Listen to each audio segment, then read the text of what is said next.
una libreta para anotar sus comentarios, sus preguntas, preguntas que usted puede ir haciendo. Vamos a tratar de ir usando el chat. El chat del Zoom es el lugar donde usted puede poner preguntas que usted considere importantes, que usted diga, bueno, yo quiero consultar sobre este tema. Vamos a estar abiertos a que usted pueda tener la posibilidad de poner ahí sus preguntas o abrir su micrófono y consultar al respecto. Si yo les preguntara a ustedes, ¿cuántos libros son los que forman la Biblia? ¿Quién de ustedes podría decirme cuántos libros componen la Biblia? O escribirlo en el chat, cualquiera de los dos. ¿Cuántos libros son? Son 56. ¿No escuché? Dice por aquí Dianita que son 66 libros. ¿Eso es cierto? Sí, Sí, pastor. Ok. ¿Cuántos libros tiene el Antiguo Testamento? 39. Ok, 39 libros. El Nuevo Testamento tiene 47, ¿es así? 27. Ah, 27. Señor, estoy mal. Eran 27, cierto. En total 66 libros. 66 libros que cada uno de ellos fue escrito en un momento diferente de la historia, por diferentes autores, aunque algunos autores de la Biblia escribieron no solo un libro, sino varios libros. Por eso, cuando usted ve la Biblia, usted va a encontrar una compilación de libros que reúne 66 documentos, 66 libros. Recuerde, la palabra Biblia es una palabra plural. Lo que pasa es que nosotros en castellano, para nosotros es singular. Pero la palabra Biblia viene del concepto biblión, que es un término griego que traducido es libros. Por eso es un término plural, solamente que para nosotros no le decimos voy a leer los libros, decimos voy a leer la Biblia. Pero la palabra Biblia significa eso, significa libros. Estos libros fueron escritos, sus autores pusieron esa información por escrito en un periodo de 1500 años. O sea que a lo largo de 1500 años, los escritores o Dios a través de hombres pusieron el mensaje de Dios por escrito. Y nosotros tenemos esos documentos en ese compendio que nosotros llamamos la Biblia. ¿Cuántos autores? Bueno, más de 40 autores. Más de 40 autores que escribieron los 66 libros que nosotros tenemos en nuestra Biblia. Nosotros dividimos la Biblia, por lo menos la cristiandad, dividimos la Biblia en dos principales secciones. ¿Cómo se llaman esas dos secciones? ¿Se acuerda alguno de ustedes? Sí. En las dos secciones de la Biblia, Antiguo y Nuevo, Antiguo Testamento y Nuevo Testamento. Ok. Nosotros usamos el término testamento, pero el término en el contexto moderno se escucha un poco extraño porque para nosotros un testamento es alguien que escribe a quién va a dejar su herencia, ¿verdad? Ya cuando llegamos a ciertas edades, algunos ya empezamos a pensar, bueno, tengo que empezar a redactar mi testamento. ¿A quién voy a dejarle mi herencia? ¿A quién voy a dejarle las fincas? ¿A quién voy a dejar el ganado? ¿A quién voy a dejar esas propiedades que tengo? Entonces ya usted empieza a pensar en esas cosas. Para nosotros eso es un testamento. Por eso hay algunas Biblias que cuando usted lee en la sección que inicia los libros del Antiguo Testamento y la sección que inicia el Nuevo Testamento, dice, en lugar de decir testamento, dice Antiguo Pacto o Nuevo Pacto. ¿Por qué? Porque la palabra que se traduce ahí es la palabra que puede ser traducida al castellano como pacto. Y cuando hablamos de pacto, casi siempre que hablamos de los 39 primeros libros, hablamos del pacto de Dios con Israel. Y cuando hablamos de los 27 libros del Nuevo Testamento, hablamos del pacto de Dios con la iglesia, con el Israel espiritual. Entonces, por eso hay algunos que en lugar de testamento le dicen pacto, pero estamos hablando de lo mismo, solamente que nos acercamos de manera diferente. La Biblia está llena de distintos géneros literarios, distinto tipo de literatura. Usted encuentra leyes. ¿En qué lugares de la Biblia usted encuentra leyes que Dios dio a su pueblo? En libros como cuáles usted encuentra leyes. Quiero escucharlos. Algunos libros de la Biblia donde usted encuentra leyes que Dios le dio a su pueblo. Deuteronomio. Deuteronomio, Diana dice Levítico. ¿Cuál otro? Deuteronomio, Levítico. ¿Cuál otro libro tiene leyes? Números. Alguno diría Éxodo. Sí, a partir del capítulo 19 en adelante, Éxodo está lleno de leyes. Hay narrativa histórica. Una narración histórica es cuando se cuentan, se narran sucesos, acontecimientos, historias. La Biblia, más del 40% de la Biblia es narración histórica. La Biblia está llena de libros poéticos, poesía, está llena de libros de sabiduría. Un ejemplo, libros de sabiduría, Proverbios, Eclesiastés, inclusive grandes partes del libro de Job. Son literatura de sabiduría y son distintos tipos de sabiduría las que encontramos allí. Sabiduría es literatura que habla y enseña a partir de la experiencia del ser humano, y a través de la experiencia Dios nos enseña. Los libros poéticos, bueno, partes de Job, Salmos, Lamentaciones, es un libro cargado de mucha literatura poética. Cantar de los Cantares es un hermoso canto cargado de poesía. Encontramos poesía, inclusive encontramos poesía en muchas secciones de las narraciones históricas. En algunos libros de narraciones históricas hay poesía. Hay libros proféticos. La mayoría de libros del Antiguo Testamento son proféticos. Dios hablando a través de individuos, comunicando mensajes a los hombres. Inclusive Apocalipsis, que es un libro que tiene un tipo de literatura que llamamos apocalíptica, llena de símbolos y de imágenes, podríamos decir que es un libro profético. Ok, tenemos los evangelios que narran no detalladamente ni exhaustivamente el ministerio de Jesús, pero sí habla acerca de lo que él hizo y lo que él enseñó.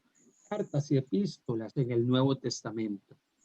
Y vamos a estar viendo más adelante cuál es la diferencia entre cartas y epístolas, porque algunas de las documentos que escribe Pablo le llamamos cartas y a otros les llamamos epístolas. Pero eso lo vamos a ver posteriormente.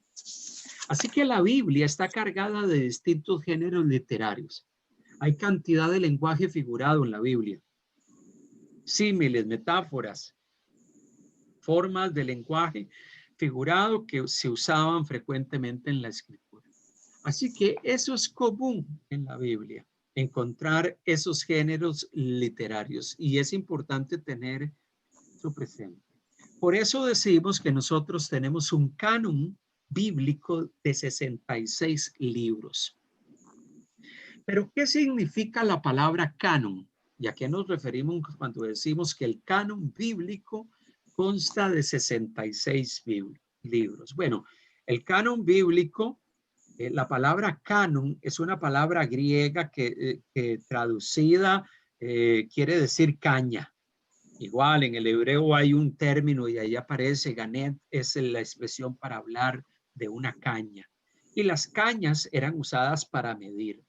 O sea, usted usaba cañas, usaba instrumentos, era como que usted cortase un pedazo de bambú con cierta medida y eso tenía una medida exacta y usted empezaba a medir con eso. Entonces, ¿por qué hablamos del canon bíblico? Usamos la palabra canon para decir que nosotros tenemos una referencia estándar o una regla, un grupo de libros que es la regla o es la referencia estándar que nos definen a nosotros que estos son los libros que reconocemos que tienen autoridad de parte de Dios, que vienen de parte de Dios, que fueron inspirados por Dios. que Dios lo comunicó lo que está allí a través de los hombres. Cuando hablamos del canon bíblico, entonces hablamos de aquel grupo de libros que son nuestra regla, nuestra referencia, y que son esos libros que consideramos que tienen autoridad. Como vamos a ver, tanto en la época del Antiguo Testamento como del Nuevo Testamento hubo mucha literatura. Pero no toda esa literatura, los judíos o los cristianos, decimos que forma parte del canon. Mucha de esa literatura, decimos, no son parte del canon. Y hemos dicho que no son parte del canon porque tiene ciertas características que no hacen que sean libros que podamos incorporar allí. Por eso, para nosotros, el canon bíblico, para los cristianos evangélicos, está compuesto de 66 libros, 39 en el Antiguo Testamento, 27 libros en el Nuevo Testamento. ¿Qué? ¿En cuántas partes se divide la Biblia? Bueno, la dividimos en dos, ya lo mencionamos. Los libros que fueron escritos en el siglo primero de la era cristiana son los que componen el Nuevo Testamento.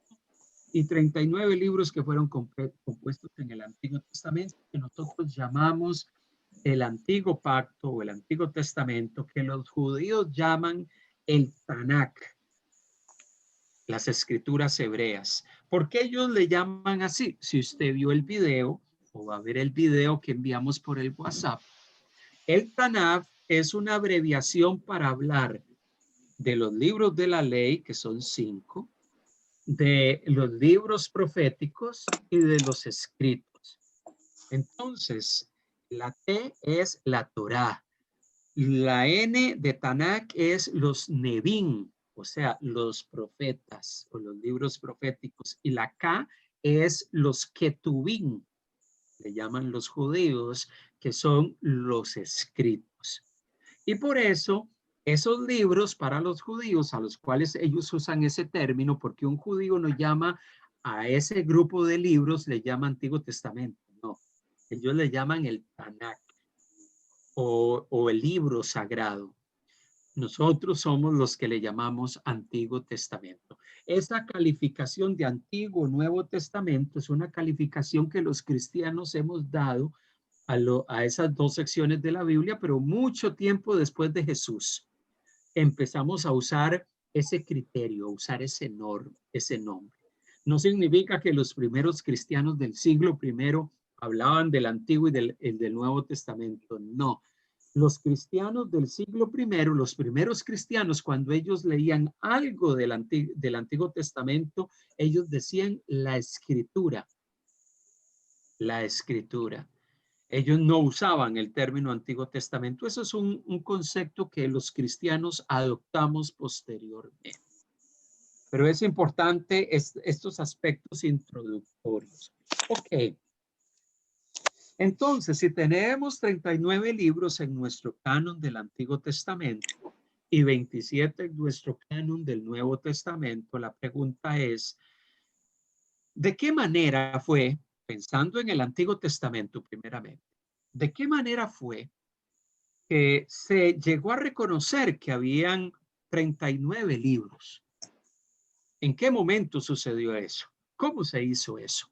Bueno, es interesante que si usted va a Lucas capítulo 24, y quiero que juntos busquemos en nuestras Biblias, Lucas capítulo 24, nos damos cuenta de algo bien interesante. Lucas 24, versículo 44. ¿Se acuerdan de en qué circunstancias estaba Jesús cuando narró esto? ¿Se acuerdan en qué circunstancias estaba Jesús cuando narró este pasaje? ¿Se acuerdan?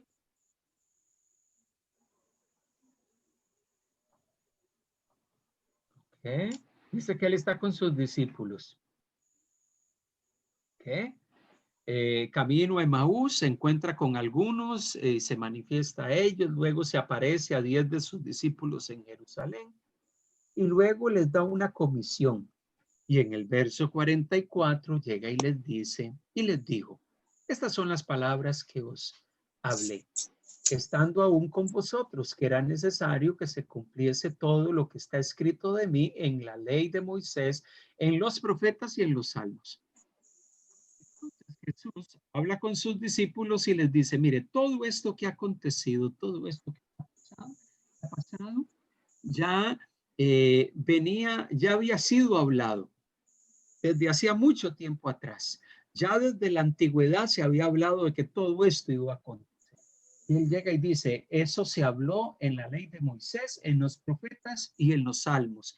Mire que Jesús tenía claro que ya lo que le iba a suceder, de que Dios iba a enviar al ungido de Dios, de que Dios iba a manifestarse a través de alguien en medio de la humanidad que iba a traer salvación, era algo que ya se había hablado. Y Jesús tenía claro que existía entre los judíos una división del antiguo, del Tanakh, en tres partes. Él sabía que se dividía en los libros de la ley, en los profetas, y aquí él dice en los salmos. Bueno, los salmos es el principal libro de los escritos. Él menciona a los profetas y él menciona la Torá o la ley. Así que cuando Jesús llega y dice esto ya estaba dicho, él está diciendo en la ley, en los profetas y en los escritos, cuyo principal libro son los salmos, ya se venía hablando de esto. Jesús ya para su tiempo, él reconocía que el judaísmo tenía una serie de libros autoritativos que se dividían en tres partes. Y este pasaje nos deja ver eso, y Jesús lo cita.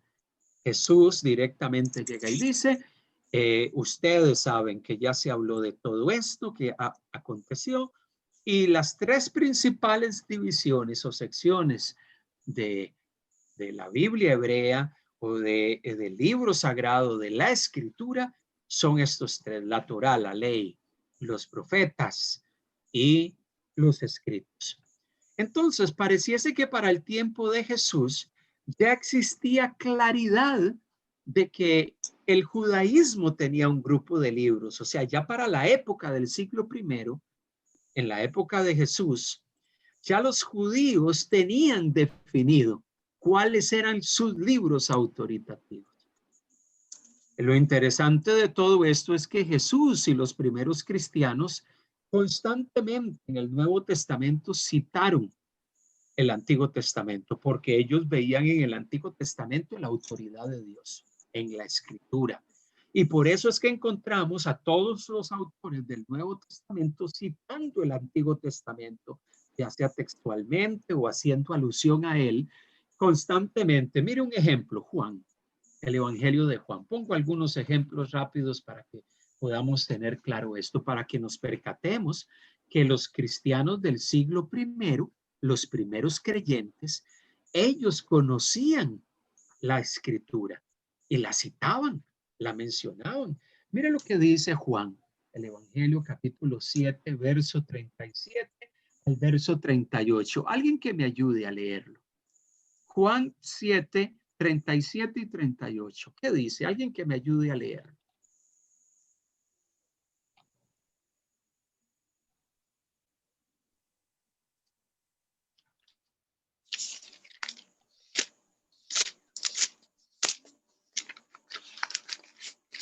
Juan 7, 37 y 38. ¿Qué dice?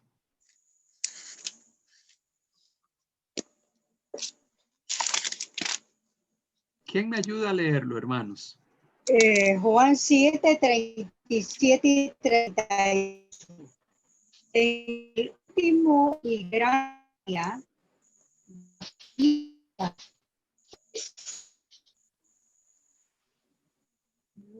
No sale.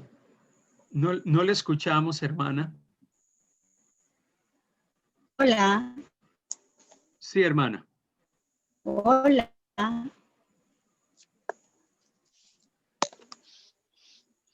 Trate de hablar nuevamente a ver si la escuchamos. Diga hola.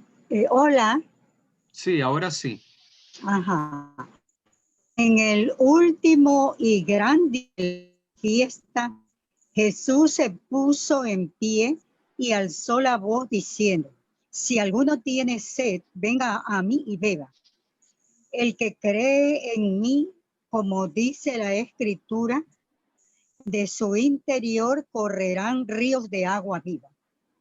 Jesús en esta fiesta en particular se acerca, si alguno tiene sed, venga y beba. Y dice el que cree en mí, como dice la Escritura. Pero él estaba citando la Escritura o haciendo alusión a ella. ¿Qué estaba citando? Bueno, él estaba citando Isaías 12, versículo 3.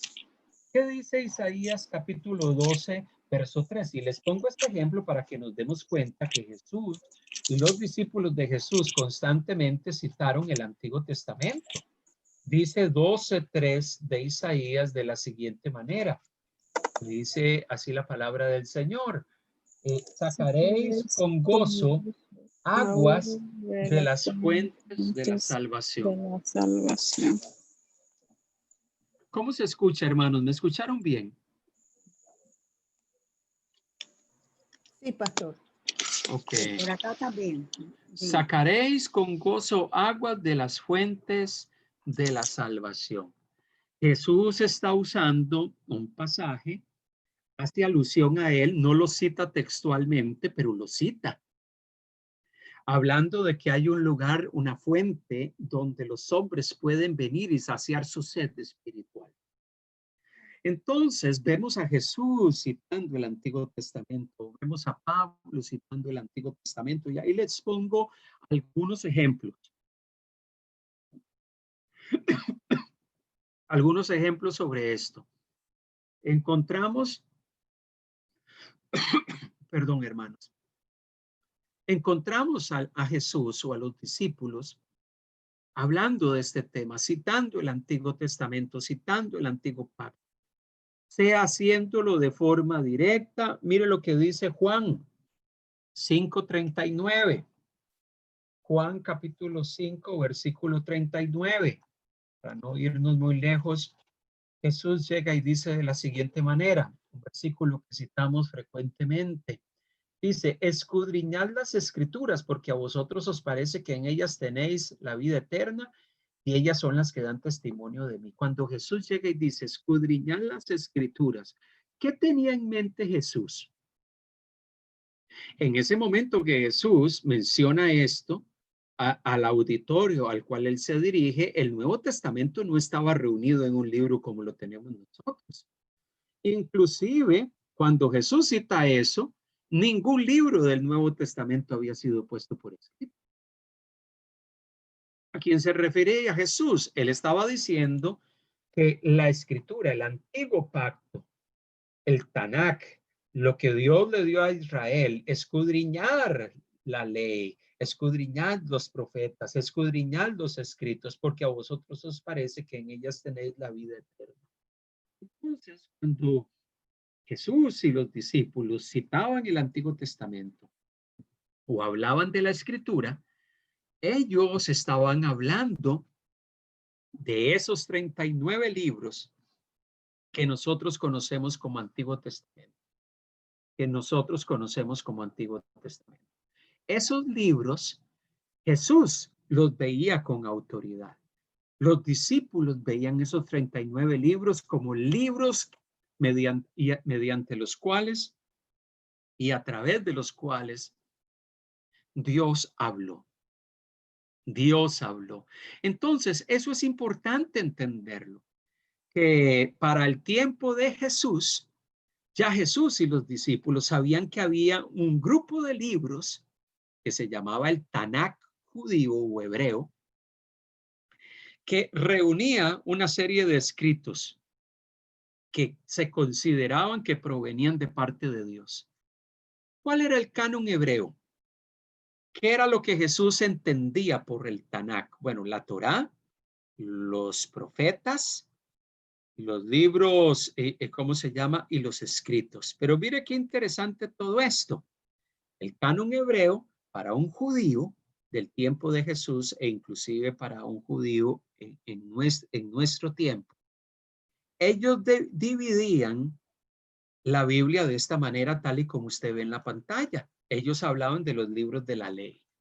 Génesis, Éxodo, Levítico, Números y Deuteronomio. Ellos hablaban de los profetas, los judíos, hasta el día de hoy. Pero ellos dividían a los profetas en dos, profetas primeros y profetas postreros, o anteriores o posteriores.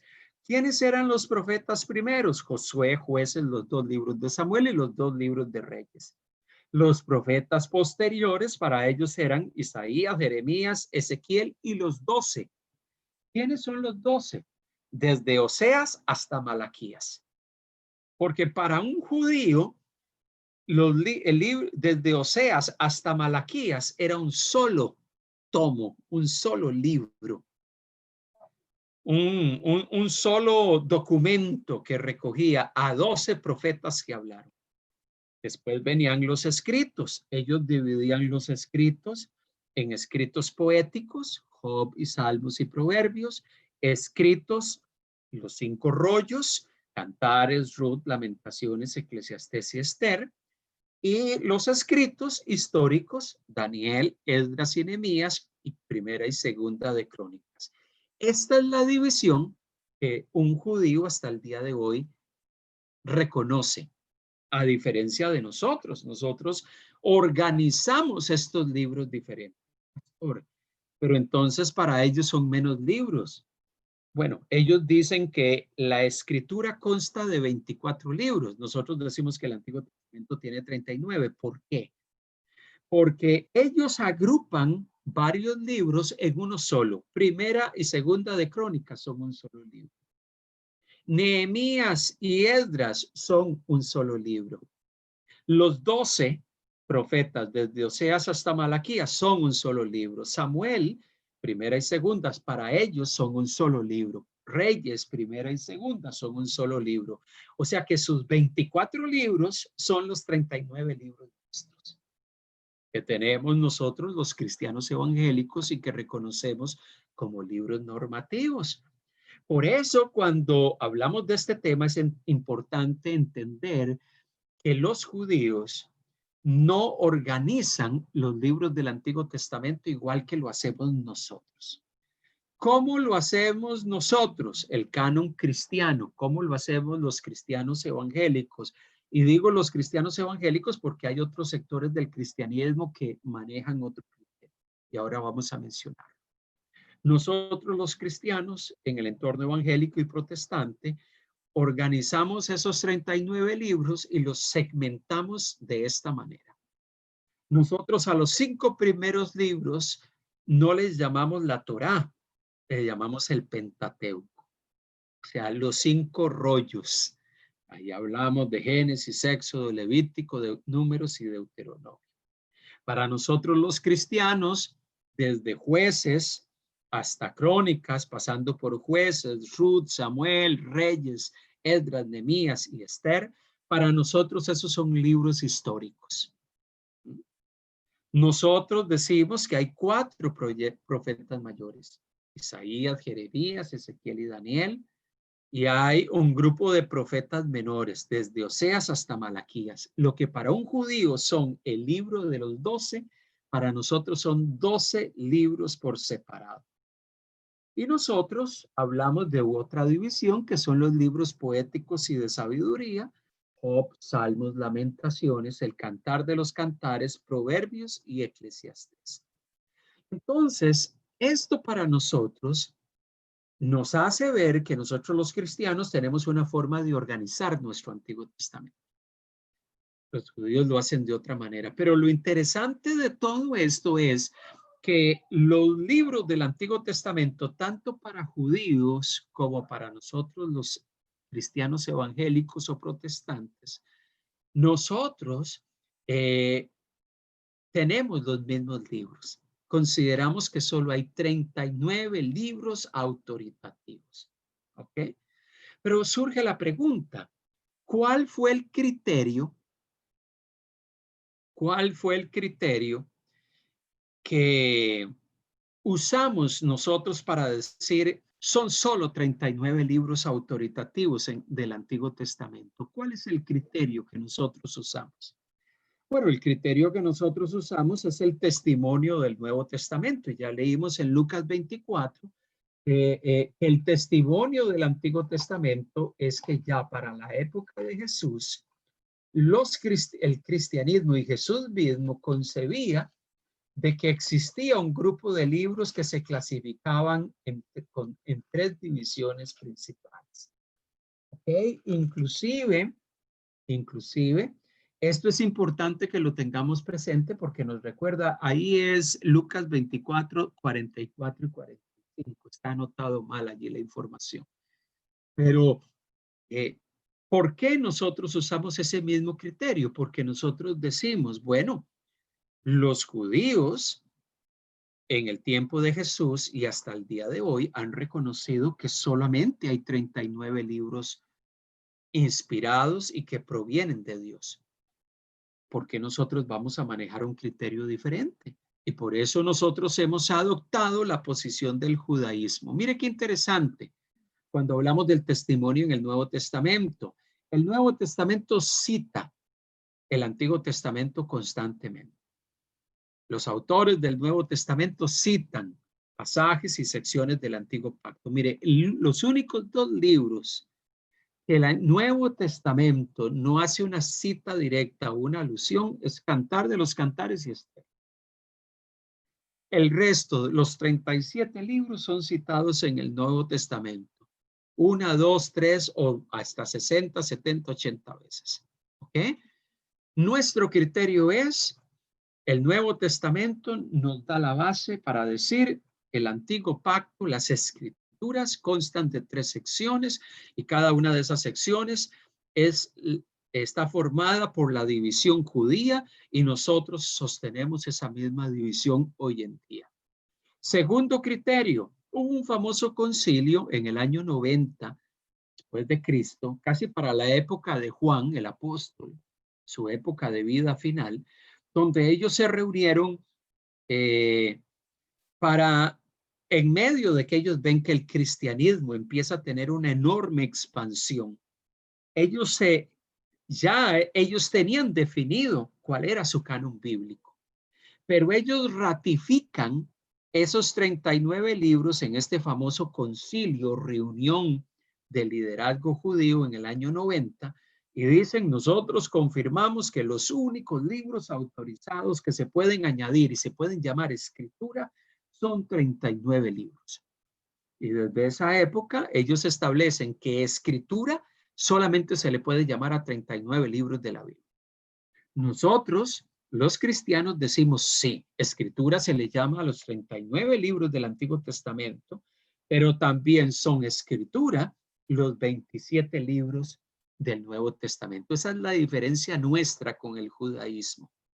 Nosotros reconocemos que escritura no solamente son los 39 libros del Antiguo Testamento, sino los 27 libros del Nuevo Testamento también son escritura, son inspirados por Dios. Otro criterio que usamos para definir los libros del Antiguo Testamento es el famoso texto masorético.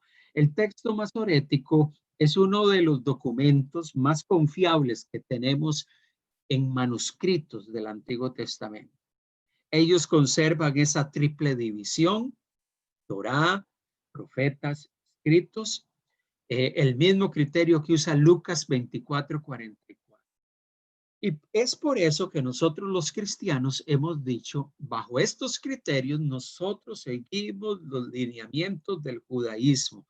Ellos consideran que hay 39 libros que llamamos escritura del Antiguo Testamento y nosotros reiteramos que es así. ¿Ok? ¿Cuáles son algunos otros criterios o requisitos para que un libro sea considerado parte del canon del Antiguo Testamento? Bueno, lo que contiene ese libro tiene que estar en sintonía con la ley que Dios le dio a Moisés. O sea, cualquier cosa, algún escrito que fuese elaborado en aquella época, si no calza con lo que Dios le habló a Moisés y dio a través de la ley a Moisés, no podemos considerarlo como un libro canónico, como un libro inspirado, como un libro que proviene de la boca de Dios. Si su contenido, inclusive el judaísmo mantiene esta posición, si un documento era distinto, contenía cosas que eran distintas a lo que Dios habló en el Antiguo Testamento, ellos desechaban eso y decían, esto no puede ser parte de lo que Dios habló, porque lo que contiene ese libro o ese documento no está en sintonía con lo que Dios le habló a Moisés, o Dios le habló a Esdras, o Dios le habló a Samuel, o lo que encontramos en los 39 libros que llamamos escritos. Inclusive los judíos, cuando había documentos que fueron escritos después de la época de Esdras, Esdras fue un hombre reconocido en el contexto judío como un escriba, un hombre conocedor de la ley.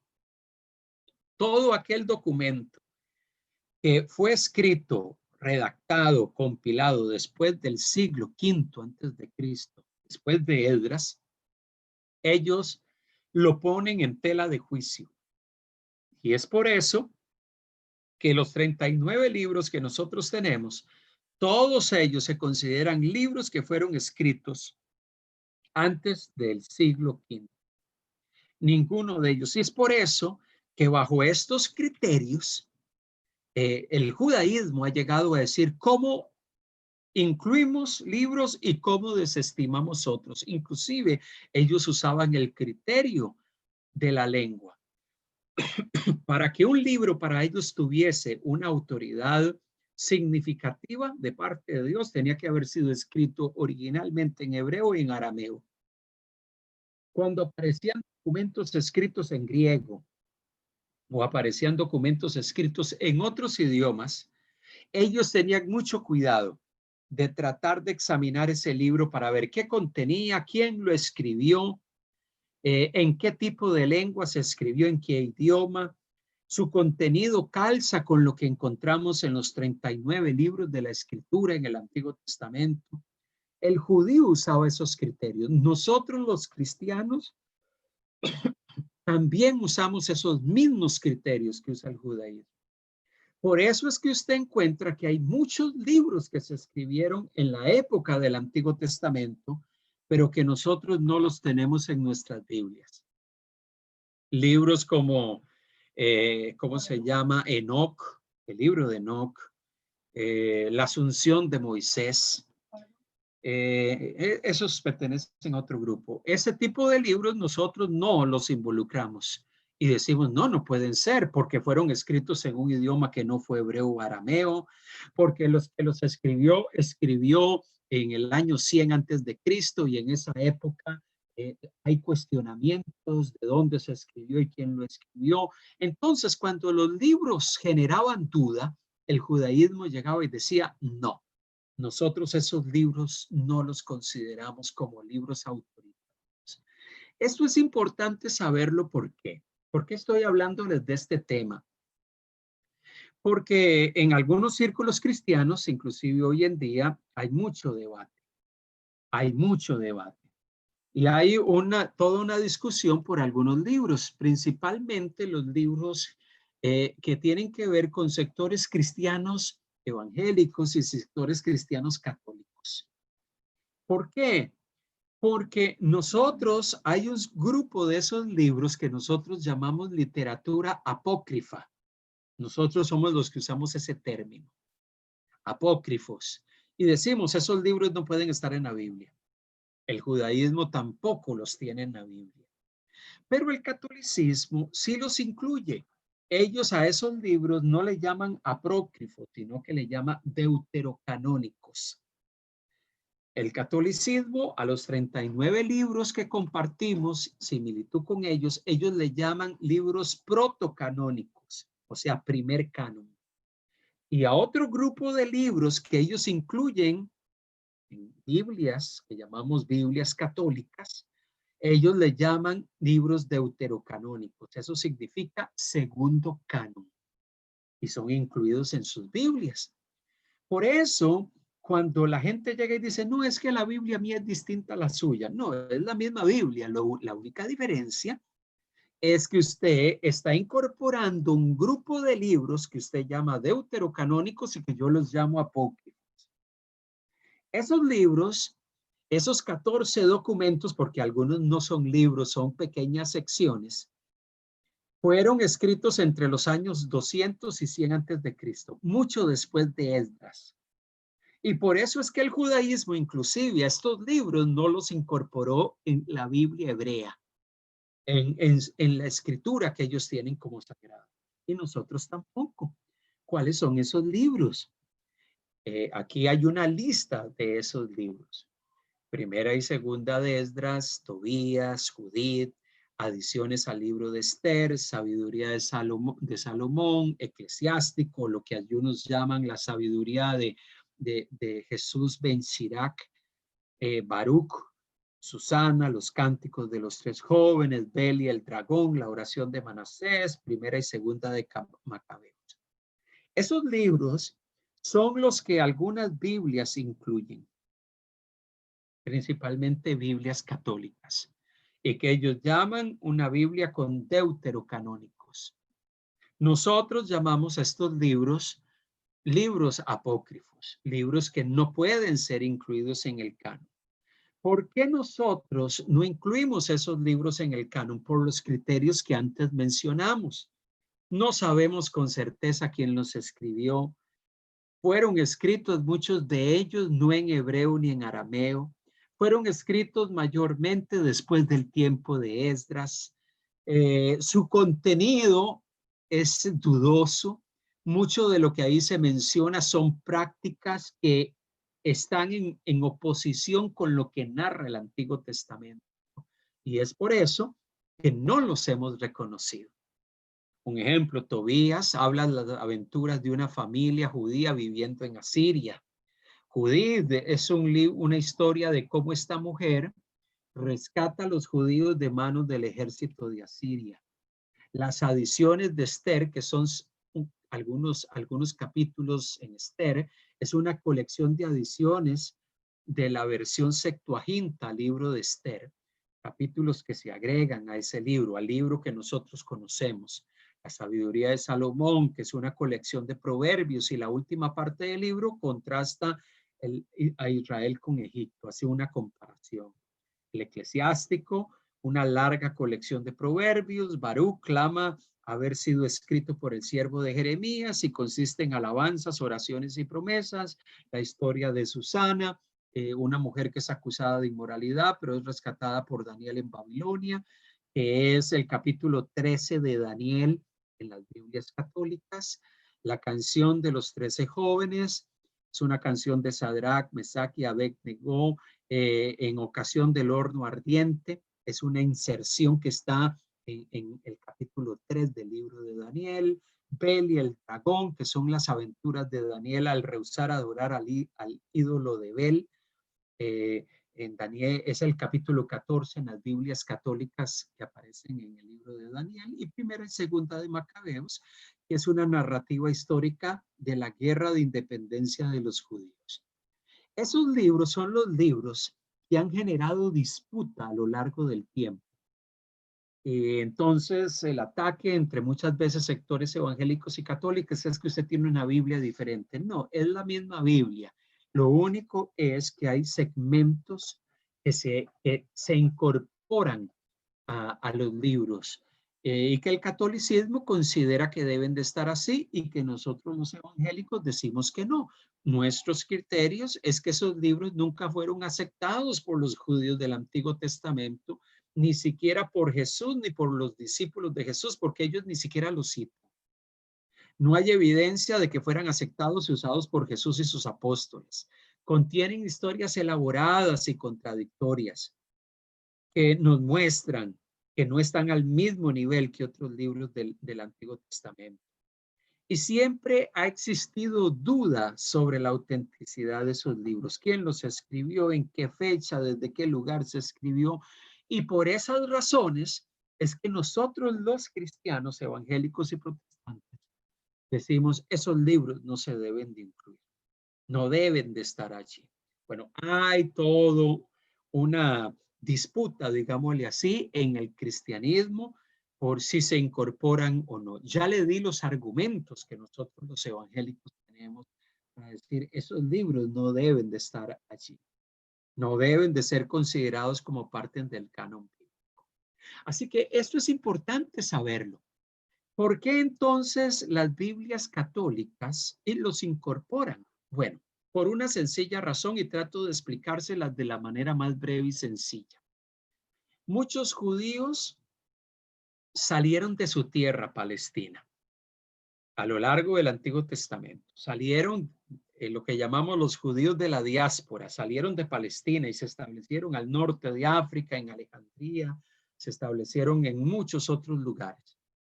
Entonces llegó un momento cuando los judíos que salieron de Palestina y se fueron a vivir al norte de África, principalmente Egipto, empezaron a desarrollarse y a vivir por mucho tiempo en esa región.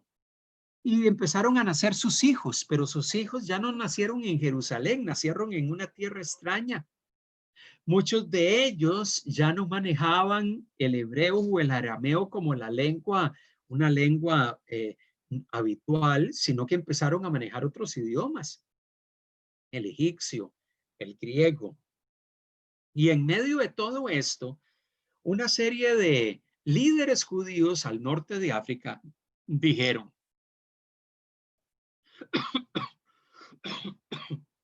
perdón, nosotros tenemos el texto hebreo, lo tenemos en nuestro idioma, pero muchos de nuestros hijos no hablan ya arameo. Muchos de ellos saben algo de hebreo porque participan del ritual de los judíos que vivimos fuera de nuestra tierra. Pero ellos manejan más el idioma de la región, el egipcio, y en este caso el griego, que era un lenguaje común a lo largo de esas regiones. Entonces ellos toman la decisión, vamos a traducir el Antiguo Testamento que está escrito en hebreo y en arameo, y lo vamos a poner en el idioma griego. Esa es la famosa versión del Antiguo Testamento que llamamos la Septuaginta, un documento que se tradujo entre el año 250 y el año 100 antes de Cristo. Es una traducción del Antiguo Testamento al idioma griego. Era una traducción para gente que vivía fuera de su tierra y que necesitaba leer el Antiguo Testamento, el Antiguo Pacto, la Escritura en el idioma que habían adoptado, el griego. Entonces, esa versión se volvió muy famosa. Esa versión inclusive Pablo la cita. Pablo muchas veces cita el Antiguo Testamento usando el texto masorético, que es un documento hebreo, pero muchas veces cita el Antiguo Testamento usando la Septuaginta, para que tengamos una idea de que inclusive Pablo conocía esa versión. Pero los hombres tomaron la determinación que habían algunos libros que los iban a incorporar en la parte final de esa traducción. Y es allí donde ellos incorporan gran parte de estos libros que llamamos apócrifos. Pero no porque ellos consideraban que eran inspirados, sino porque ellos consideraban que eran documentos que era bueno que pudiesen ser leídos por los judíos que estaban fuera de su tierra. Y los incorporaron allí.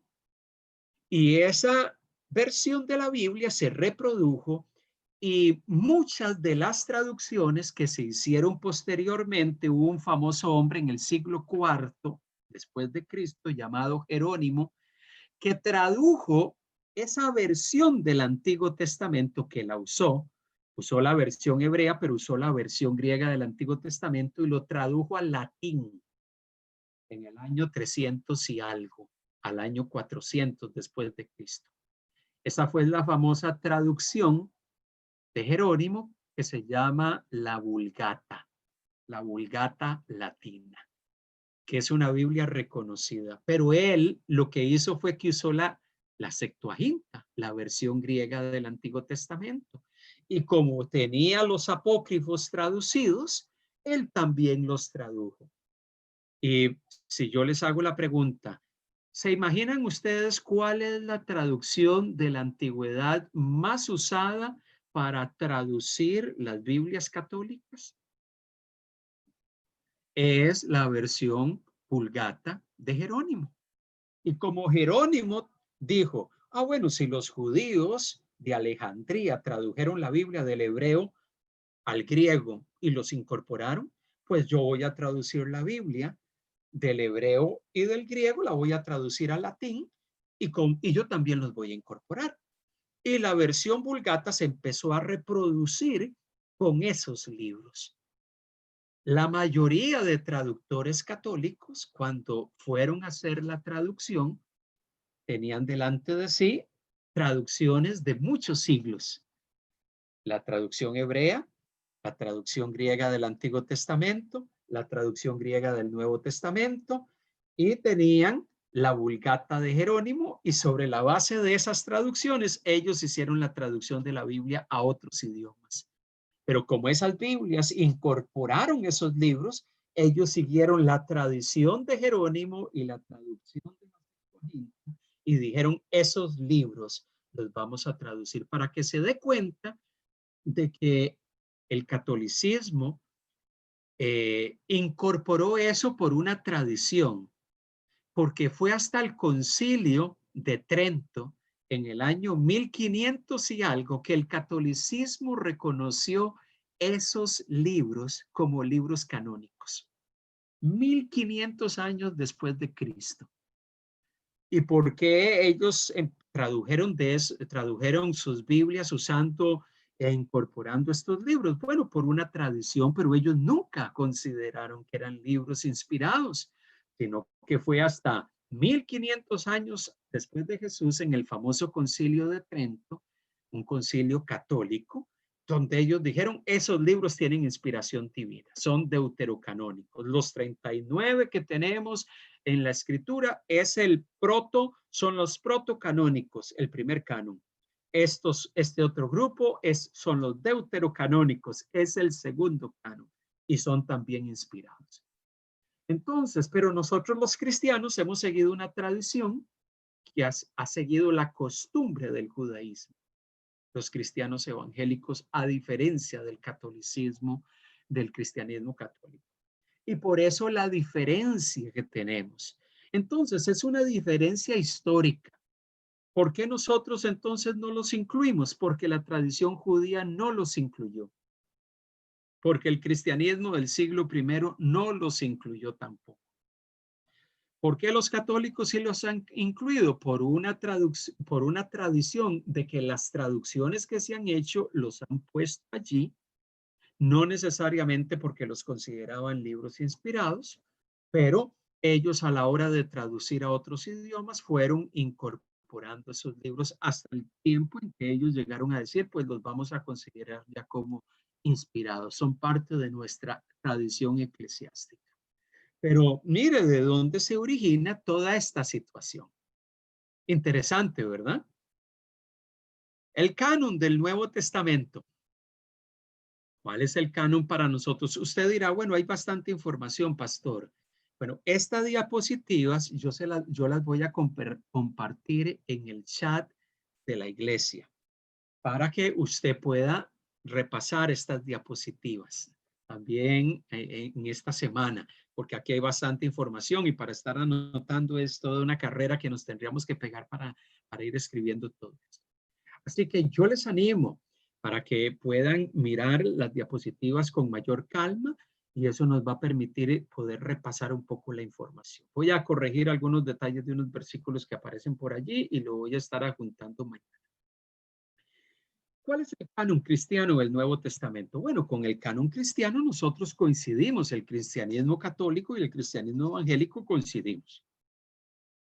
Hay un grupo de libros que llamamos evangelios. Son 4 libros.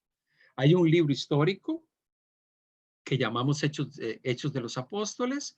Hay una serie de cartas o epístolas de Pablo que están allí, Romanos, las 2 cartas de Corintios, Gálatas, Efesios, Filipenses, Colosenses, primera y segunda de Tesalonicenses, primera y segunda de Timoteo, Tito y Filemón.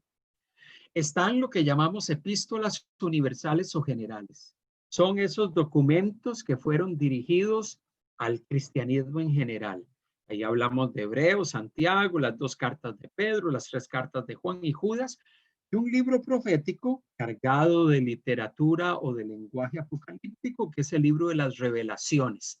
Nosotros llamamos Apocalipsis, que la traducción correcta del libro es el libro de las revelaciones, porque la palabra griega de ese libro es apocalypto o apocalipsis, que significa revelación o manifestación. Por eso algunas Biblias que usted lee antiguas, cuando aparece el encabezado, dice el libro de las revelaciones, porque es la traducción de la palabra Apocalipsis. Ese es nuestro canon del Nuevo Testamento.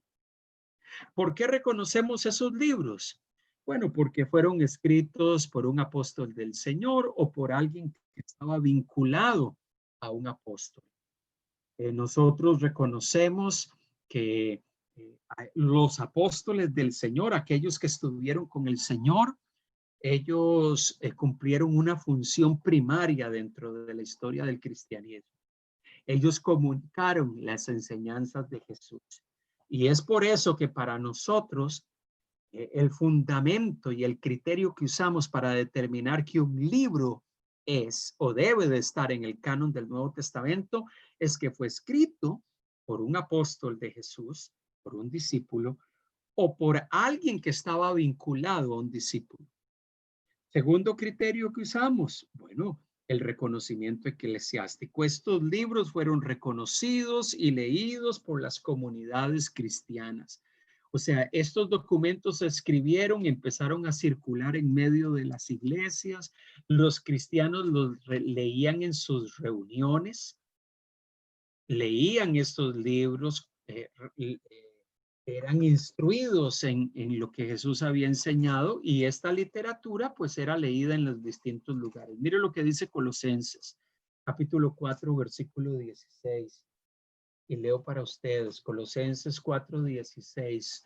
Pablo, cuando se despide de los hermanos de Colosas, les dice lo siguiente: cuando esta carta haya sido leída entre vosotros, haced también que se lea en la iglesia en la Odisea, y que la de la Odisea sea leída también por vosotros. Bueno, parece que aquí había una carta que se escribió a la gente de la Odisea. No la tenemos. Esa carta no existe, no, o sea, no la tenemos. Pero lo que nos pone de manifiesto es que había circulación de documentos escritos por los apóstoles en medio de las comunidades cristianas. Y ellos sabían cuándo una carta era escrita por Pablo y cuándo no.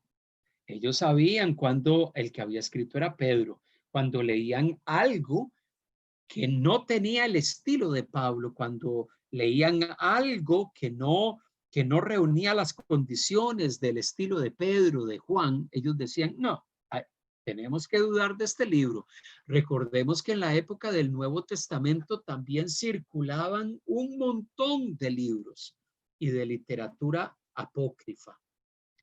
Hechos, los hechos de Pablo, los hechos de Pedro, el evangelio de Tomás, el evangelio de Judas, circularon por muchos siglos en los primeros siglos del cristianismo. ¿Cómo hacían los cristianos para saber que un libro debía de pertenecer al canon bíblico? Ellos decían, ¿quién lo escribió? Era leído en las comunidades cristianas. ¿Qué reconocimiento se dio por parte de los líderes cristianos a lo largo de estos primeros siglos de la iglesia? Ellos evaluaban bajo esos criterios. Ellos evaluaban bajo el criterio doctrinal. Lo que estos libros enseñan se ajusta a las enseñanzas de Jesús y a la proclamación apostólica.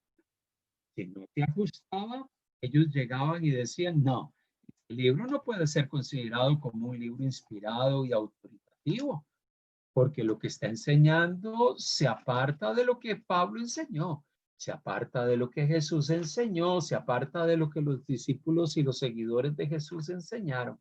Mire lo que dice Hechos 2:42. Hechos 2:42.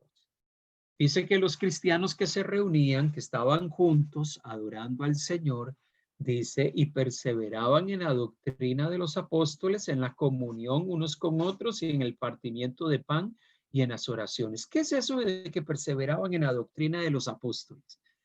Los apóstoles habían enseñado algo, ellos transmitieron lo que Jesús había enseñado. Esa es la doctrina de los apóstoles. Por eso, cuando había un cristiano en los primeros siglos que leía un documento, llegaba un documento a cierto sector de las comunidades cristianas y lo leían, ¿y quién escribió esto? Y lo que aquí se está leyendo no está muy afín con lo que Pablo enseñó en una de sus cartas, no es afín con lo que Pedro enseñó en alguno de sus documentos. Ellos empezaban a dudar de esa información. Y empezaban a decir, no, este documento no pudo haberlo escrito Pablo. Esto no es acorde con lo que Jesús nos enseñó y que por generaciones se nos ha venido enseñando a través de los documentos que reconocemos con autoridad. Entonces, el canon del Nuevo Testamento no fue establecido por un concilio y por la iglesia. Lo que hizo la iglesia fue reconocer la autoridad que ciertos libros ya tenían y que a lo largo del tiempo fueron reconocidos por la misma iglesia. Y aquellos que no tenían un carácter dentro de esto fueron rechazados y se dijo, estos libros no pueden ser considerados.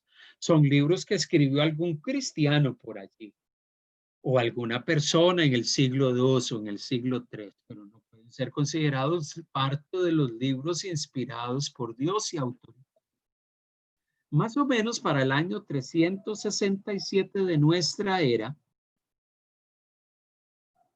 tenemos la primera referencia de que se empezó a coincidir de cuáles debían de ser esos libros y por primera vez se citan los 27 libros que tenemos en un documento llamado La Pascua de Resurrección, que es un famoso escrito de un cristiano llamado Atanasio. Se menciona estos 27 libros que tenemos son los libros con carácter divino y a partir de ese momento la iglesia reafirmó y dijo, sí, estos son los libros que reconocemos que tienen la autoridad de parte de Dios. Y a partir de los años 300 ya la iglesia empezó a plantear, ciertamente estos son los libros a los cuales le damos autoridad divina. Estos son los libros que reconocemos que vienen de la boca de Dios. Entonces, qué interesante, porque tenemos un canon, pero ese canon se formó a lo largo del tiempo. Esos libros que reconocemos como autoritativos se fueron definiendo con el paso del tiempo. Los judíos definieron el Antiguo Testamento y sobre la base de los libros con autoridad del Antiguo Testamento, nosotros los cristianos evangélicos decimos, estos son los libros que el judaísmo reconoció, son los libros que nosotros vamos a reconocer. Estos son los libros del Nuevo Testamento que reconocemos. Y hoy tenemos un cuerpo de literatura que nosotros consideramos que proviene de la boca de Dios, que vienen de parte del Señor. Todos los demás, toda aquella literatura que se escribió en las épocas del Antiguo Testamento, del Nuevo Testamento, no los involucramos, no los incluimos en este grupo de libros por las razones y los criterios que hemos mencionado. Dudamos de su autenticidad, dudamos de quién los escribió, de dónde se escribieron, en qué fecha se escribieron, en qué idioma se escribieron. Todos esos son indicios. Su contenido es ajeno a lo que la Biblia habla. Entonces, los cristianos y judíos, bajo esos criterios, hemos llegado a decir, estos son los libros que tienen autoridad. A lo largo de este estudio que vamos a estar haciendo, vamos a estar revisando cada uno de esos libros, su contenido, ¿de qué hablan? En términos generales. ¿Qué cosas, qué detalles son significativos cuando los leemos, cuando los estudiamos? Para que podamos estudiarlos de manera que nos puedan ayudar a entender mejor el mensaje que está desde Génesis hasta Apocalipsis. Entonces, es importante esta aventura que iniciamos hoy y que nos va a llevar a través de los libros de la Biblia, desde Génesis hasta Apocalipsis. Entonces, a lo largo de este proceso vamos a estar usando el recurso en YouTube de los hermanos del proyecto La Biblia. Ellos tienen una serie de ayudas visuales en video donde vamos a hacer un pequeño repaso y usted va a poder ver esos videos semanalmente. Usted va a poder verlos cuantas veces usted quiera porque se van a poner en el chat de la iglesia. O alguna lectura que le va a poder ayudar a usted a tener un panorama general de los libros que estamos estudiando. ¿Eso nos va a ayudar? Claro que nos va a ayudar significativamente, porque al final de este proceso, usted y yo vamos a tener una panorámica mucho más clara en qué consisten esos 66 libros de la Biblia. Y cuando hagamos un repaso de todo ello, vamos a poder ayudarnos y vamos a poder hacer un repaso de esos libros y a decir, ok, estos libros en particular tienen ciertas características que son importantes que yo tenga presente cuando los estudio, cuando me acerco a leerlos. Así que este proceso nos va a ayudar a crecer, nos va a ayudar a tener un acercamiento a la palabra de Dios, nos va a ayudar a tener un acercamiento a la escritura.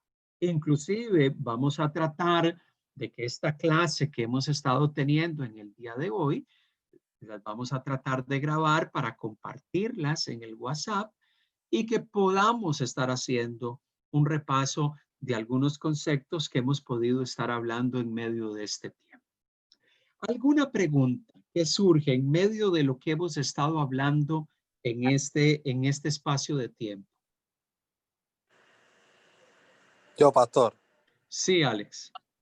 Sí, tengo una pregunta, pero creo que usted ya dio la respuesta. Pero bueno, de todas maneras preguntaré.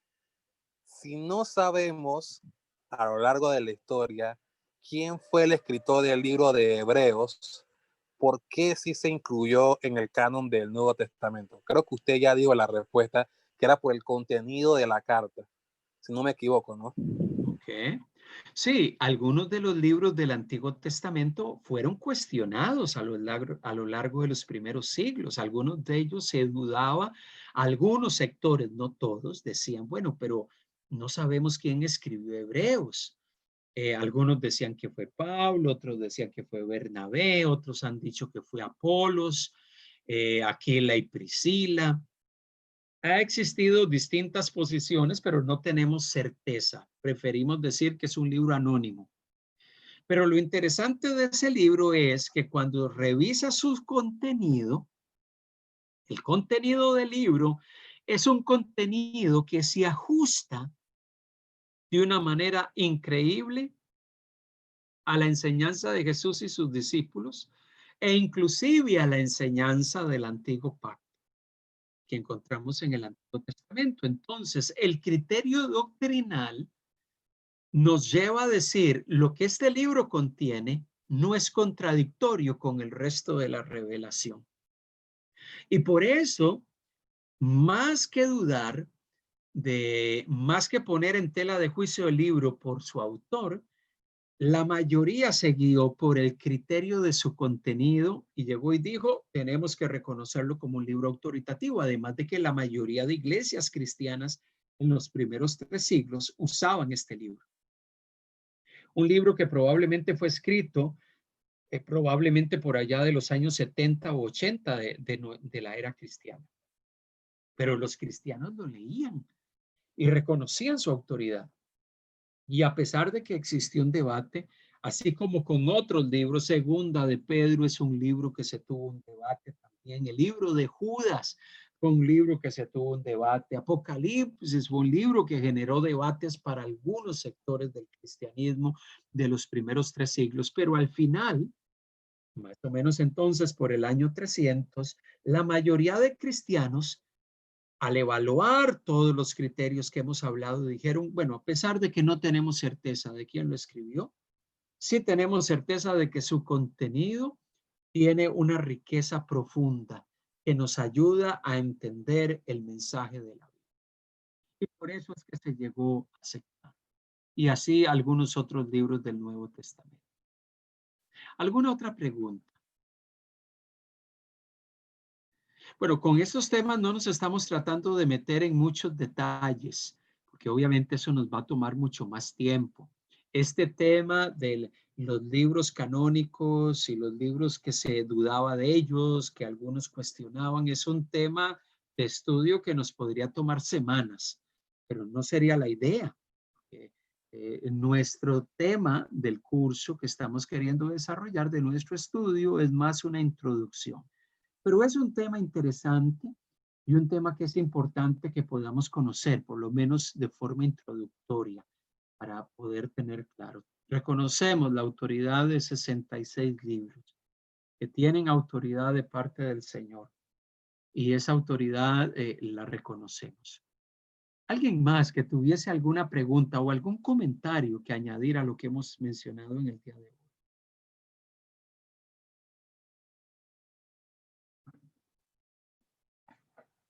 Tenemos la bendición de contar con la palabra escrita en la reino del cielo, porque en medio de todo,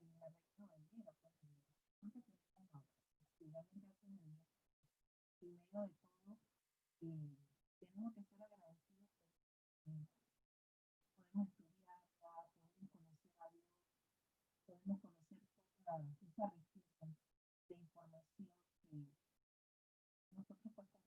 Jesús no solamente deseamos tener información de lo que está aconteciendo, sino como Dios ha hablado de la humanidad, sigue hablando de nuestras vidas. Así que, y también ese reto de trabajo que hace Paul Wycliffe, que son los que se encargan de traducir la Biblia a otros idiomas. La verdad que recuerdo también ahora que estoy tocando este tema, recuerdo esta organización que tiene un trabajo también muy grande de traducir, en este caso, la Biblia a las lenguas donde no ha sido escrita. Bueno, tenemos no solamente la traducción Reina Valera, tenemos muchas versiones de la Biblia. El tema es que a lo largo del tiempo ha habido traducciones a distintos idiomas y siguen dándose traducciones de la Biblia. Entonces, usted y yo hoy tenemos una gama amplia de versiones bíblicas que vienen de distintas traducciones. O sea, la base de la traducción moderna son las traducciones que ya se hicieron. Por eso cada persona que va a traducir hoy la Biblia a un idioma se remite a las traducciones antiguas, las traducciones hebreas, las traducciones arameas, las traducciones griegas, las traducciones latinas. Y sobre la base de eso trabaja para hacer la traducción de la Biblia a un idioma en particular. Existen pergaminos, papiros y documentos antiguos que nos sirven para esa tarea. Así que parte de esta dinámica es reconocer, tenemos un texto sagrado. Para los judíos, el Tanakh es su texto sagrado, las Escrituras, porque ellos no reconocen el Nuevo Testamento como un texto sagrado, pero para nosotros los cristianos, el Antiguo Testamento y el Nuevo Testamento son escritura, son el texto sagrado y en ellas encontramos el mensaje de Dios para nosotros. Así que parte de la dinámica va a ser repasar estos libros. Así que yo les animo para que podamos ver los 2 videos que pusimos en el día de hoy, que podamos, si tenemos la grabación lista y la podemos subir al ¿cómo se llama? La podemos poner en YouTube, en el canal de YouTube de la iglesia, pues vamos a estarla compartiendo para que puedan a los hermanos que no han participado poder escucharlo, o si no, pues a ustedes mismos poder volver a escuchar el tiempo de estudio y repasar algunas cosas. Esta presentación yo voy a poder procurar ponerla en formato de PowerPoint o en formato de PDF para subirla también al WhatsApp. Lo que vamos a hacer, porque con el paso del tiempo, el tener muchos formatos de estos en nuestros celulares saturan nuestros celulares. Es importante de que si usted puede en algún momento ir descargando todos estos estudios en su computadora o en algún otro lugar donde usted lo tenga. Así usted puede ir, ¿cómo se llama? Teniendo toda esta información. Además, hay un canal de YouTube de la iglesia donde usted puede ir y puede suscribirse para que usted no, si borra los videos del estudio bíblico, usted pueda ir a ese canal y usted pueda escuchar las prédicas allí. Por eso es importante, porque alguien me decía, pastor, pero es que cuando llenamos las prédicas el celular, bueno, si usted va al canal de YouTube de la iglesia, puede preguntarle a Luis Amudio los detalles de cómo llegar a ese canal de YouTube. Usted se suscribe a través de su correo electrónico y usted va a estar recibiendo siempre información cuántos están subiendo grabaciones de la iglesia allí. Y usted puede ir borrando las grabaciones que tiene en su celular. Y cada vez que usted quiere escuchar una prédica que dio el hermano Antonio Siles, un estudio bíblico que se dio, usted va al canal de YouTube de la iglesia y usted puede, ¿cómo se llama? Participar nuevamente de esos audios o de esos videos. Así que esa es una forma que estamos utilizando. Queremos dar gracias al Señor. Iniciamos hoy nuestro tiempo. La próxima semana tenemos nuestro primer estudio basado en el libro de Génesis. Vamos a estar estudiando Génesis del capítulo 1 al 11. A partir del lunes vamos a poner los videos de esa semana. La próxima semana. Esta semana estamos enfocados en generalidades del canon bíblico. Y la información que se va a subir al ¿cómo se llama? Al WhatsApp, es sobre lo que estamos viendo esta semana, hasta el domingo. A partir del lunes empezamos con la información nueva. Así que esté al pendiente para que pueda estar viendo los videos, para que pueda estar leyendo los materiales que se van a enviar, que van a ser cortos, pero para que podamos estar reflexionando. Oramos al Señor. Gracias, hermanos, por el tiempo. Dios me los bendiga ricamente.